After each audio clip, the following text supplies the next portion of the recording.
दोस्तों, ये कहानी है एक बहुत ही खुशहाल गांव ज्ञानपुर की, जो वैसे तो बहुत हरा भरा हुआ था, लेकिन बहुत ज्यादा गर्मी के कारण गांव में अकाल पड़ गया था और लोगों के पास बड़े पैमाने पर पानी की समस्या तैयार हो गई थी, जिससे हर गांव वाला परेशान हो गया था।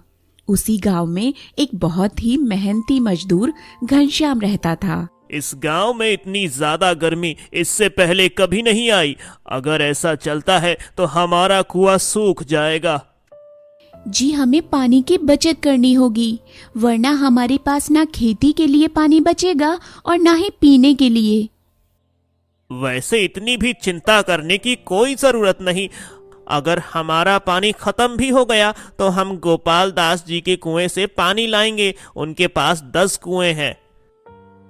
जी बिल्कुल नहीं, हम बिल्कुल भी पानी बर्बाद नहीं करेंगे और ना ही उस गोपाल दास के कुएं से पानी लेंगे।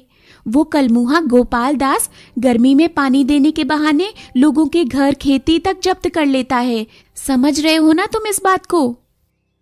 तुम सच कह रही हो, लेकिन गांव में सबसे ज्यादा पानी उसके पास ही है, तो ऐसे में लोग उसी के पास जाते हैं। और तुम ये मत भूलो कि वो मेरा बड़ा भाई भी है। एक किसान बहुत ही परेशान होकर गोपाल दास के पास जाता है। नमस्ते सेठ जी। कहिए, तुम्हारा यहाँ कैसे आना हुआ? सेठ जी, इस साल की भीषण गर्मी की वजह से अकाल पड़ गया है। लोगों के पास पीने के लिए पानी तक नहीं है और इस गर्मी की वजह से मेरा छोटा बेटा बीमार पड़ गया है।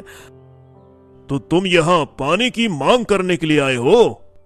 नहीं सेठ जी, अगर मुझे कुछ पैसे उधार मिल जाए तो आपकी बड़ी मेहरबानी होगी। मैं आपको ब्याज सहित आपके पैसे लौटा दूंगा।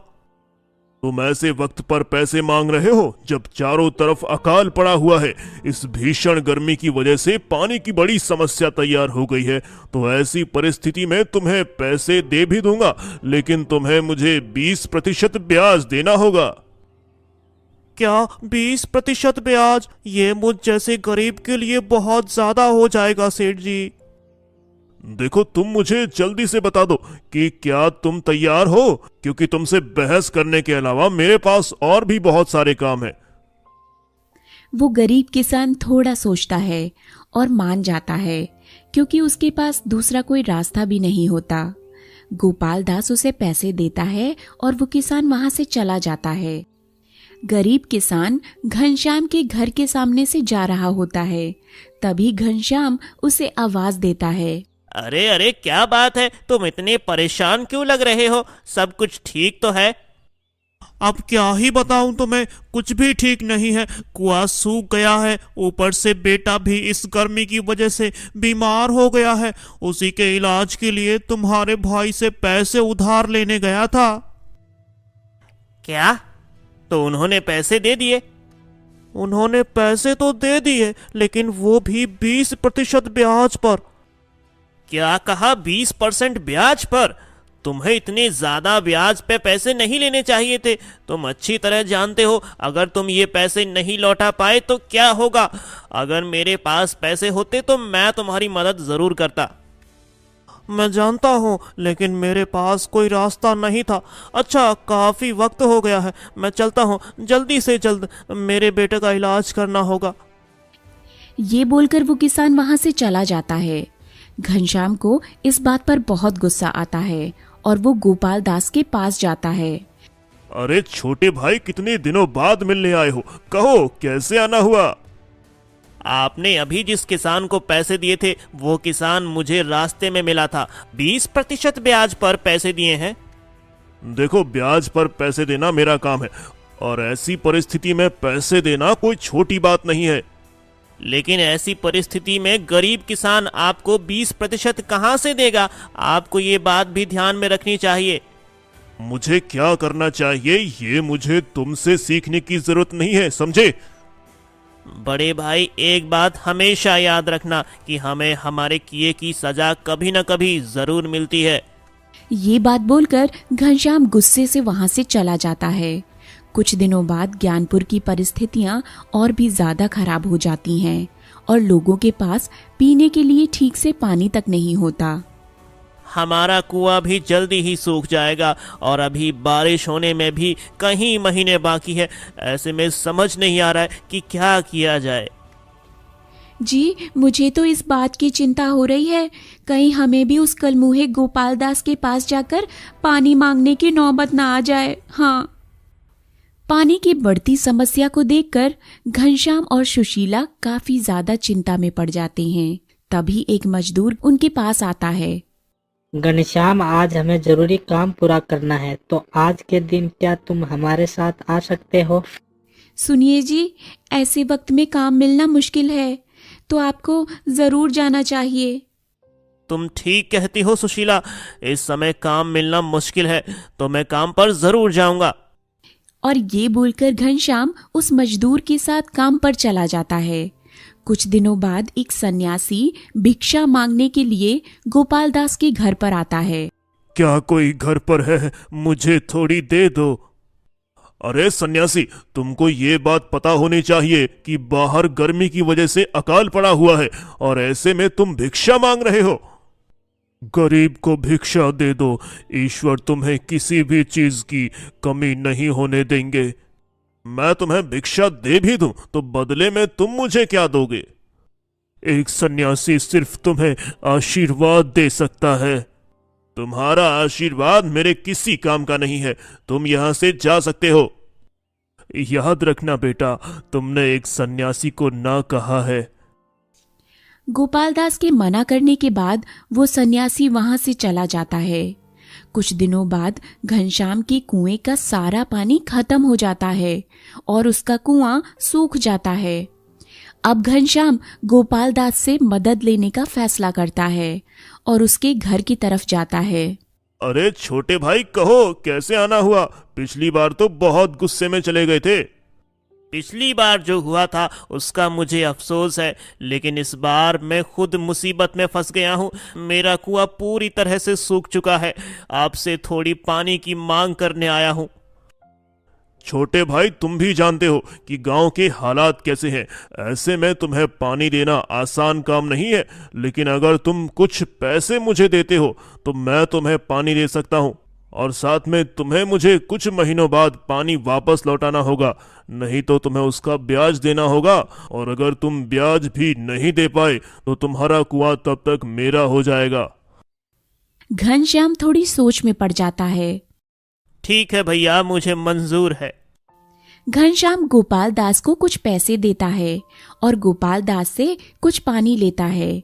कुछ दिनों में बहुत सारे किसान गोपाल दास से पानी लेते हैं और कुछ किसान उससे पैसे उधार लेते हैं, और वक्त पर पैसा ना देने की वजह से गोपाल दास कई सारे किसानों के कुओं पर कब्जा कर लेता है और वो घनश्याम के घर चला जाता है। छोटे भाई, मैंने तुम्हें जितना वक्त दिया था वो खत्म हो चुका है। या तो तुम मुझे पैसे दे दो, नहीं तो तब तक तुम्हारा कुआं मेरा हो जाएगा। भैया, मुझे और कुछ दिनों का वक्त दीजिए ताकि मैं कुछ काम करके आपके पैसे लौटा सकूं। मैं तुम्हें पहले ही काफी वक्त दे चुका हूं, अब कुछ नहीं हो सकता। या तो मुझे ब्याज के पैसे दो या फिर अपना कुआं। ऐसा मत करिए भैया, 1 महीने बाद बारिश होगी, तो अगर मेरे पास कुआं नहीं होगा तो मेरे पास खेती के लिए पानी कैसे बचेगा? ये तुम्हें पहले ही सोचना चाहिए था, अब सोच के कोई फायदा नहीं है। घनश्याम बहुत ही परेशान हो जाता है। उसे समझ में नहीं आता कि उसे क्या करना चाहिए। तभी वहां पर सुशीला आती है और गोपाल दास को पैसे दे देती है। गोपाल दास पैसे लेकर वहां से चला जाता है, लेकिन पैसे देखकर घनश्याम सोच में पड़ जाता है। उसे समझ में नहीं आ रहा था कि सुशीला के पास पैसे कहां से आए। ये क्या है, इतने सारे पैसे हमारे पास आखिर आए कैसे? ये कैसा चमत्कार है? सुशीला घनश्याम को घर के अंदर ले जाती है और बक्सा खोलती है। घनश्याम बक्से को देखकर एकदम हैरान हो जाता है, क्योंकि पूरा बक्सा पैसों से भरा हुआ था। ये देखकर घनश्याम को अपनी आंखों पर विश्वास नहीं हो रहा था। ये क्या है, इतने सारे पैसे हमारे पास आखिर आए कैसे? ये कैसा चमत्कार है?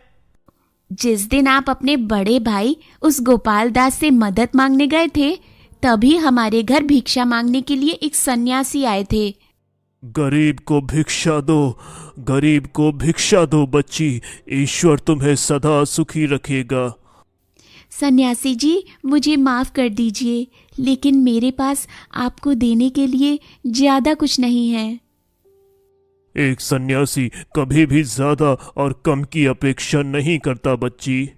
सुशीला के पास जितना भी होता है वो उस सन्यासी को दे देती है। हमारे पास जितना भी बचा था वो सब मैंने दिया है सन्यासी जी। गर्मी की वजह से हमारा कुआं भी सूख गया है और ना ही हमारे पैसे बचे हैं। तुम्हारी सारी मनोकामनाएं पूरी होंगी बच्ची, सब्र रखो। सुशीला उस सन्यासी को खाना और पानी देती है, जिस वजह से वो सन्यासी काफी ज्यादा खुश हो जाता है।